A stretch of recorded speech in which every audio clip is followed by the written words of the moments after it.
नई दिल्ली में हुए एक धमाके ने पूरे देश को झकझोर कर रख दिया है। आखिर उस शाम ऐसा क्या हुआ था?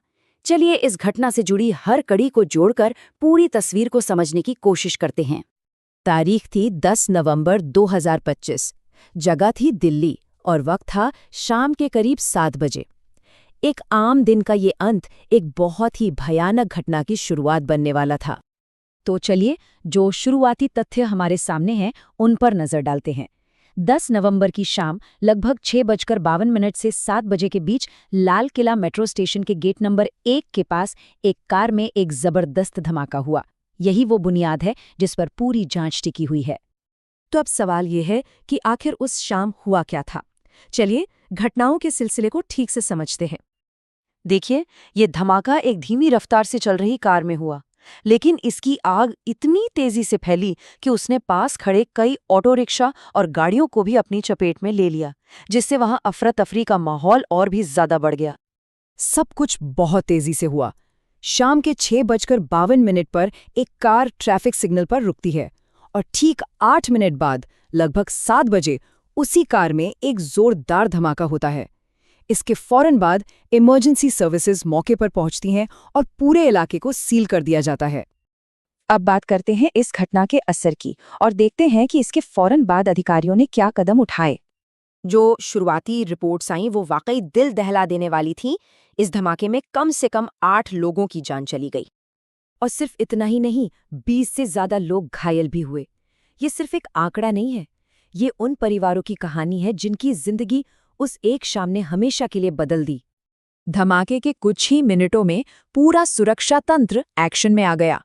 पूरी दिल्ली में हाई अलर्ट घोषित कर दिया गया और साथ ही पड़ोसी राज्यों उत्तर प्रदेश और हरियाणा तक में सुरक्षा बढ़ा दी गई। धमाके वाली जगह को फौरन सील कर दिया गया। और इस घटना की गंभीरता का अंदाजा आप इसी बात से लगा सकते हैं कि प्रधानमंत्री और गृह मंत्री को भी तुरंत इसकी जानकारी दी गई।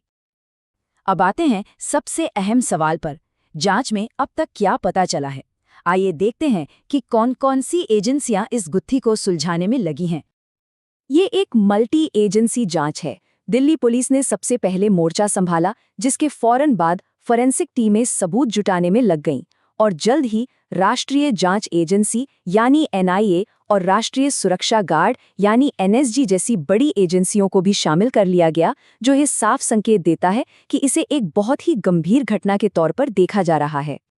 दिल्ली पुलिस कमिश्नर सतीश गोलचा का ये बयान बहुत अहमियत रखता है।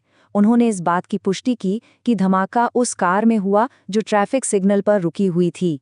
ये एक ऐसी जानकारी है जो जांच को एक खास दिशा देती है। तो जांच की शुरुआती नतीजे क्या कहते हैं? पहली बात, ये साफ है कि विस्फोट कार के अंदर ही हुआ था। दूसरी बात, एजेंसियां ये मानकर चल रही हैं कि ये एक IED ब्लास्ट हो सकता है। तीसरी और शायद सबसे रहस्यमयी बात यह है कि अब तक किसी भी संगठन ने इसकी जिम्मेदारी नहीं ली है। और चौथी बात, सरकार ने साफ किया है कि किसी भी नतीजे पर पहुंचने से पहले जांच पूरी होने का इंतजार किया जाए। लेकिन जितनी बातें हमें पता हैं, उससे कहीं ज्यादा सवाल अभी भी अनसुलझे हैं और यही इस मामले को सबसे ज्यादा पेचीदा बनाता है। अब हम इस जांच के केंद्र में मौजूद सबसे बड़े सवाल पर आते हैं। क्या ये एक हादसा था या फिर एक सोची समझी साजिश? इसी एक सवाल का जवाब पूरी जांच की दिशा तय करने वाला है। तो अब तक की तस्वीर कुछ ऐसी है, हमें घटना की तारीख, समय और जगह मालूम है, लेकिन अपराधी कौन थे, उनका मकसद क्या था और उन्होंने किस तरह के विस्फोटक का इस्तेमाल किया, ये वो बड़े सवाल हैं जिनके जवाब मिलना अभी बाकी हैं। तो सवाल अब भी वही है, इस जांच का अगला पड़ाव क्या होगा? क्या दिल्ली को दहलाने वाले अपराधी पकड़े जाएंगे? ये एक ऐसी कहानी है जिसका सच सामने आना अभी बाकी है और इस पर हम सब की नजरें बनी रहेंगी।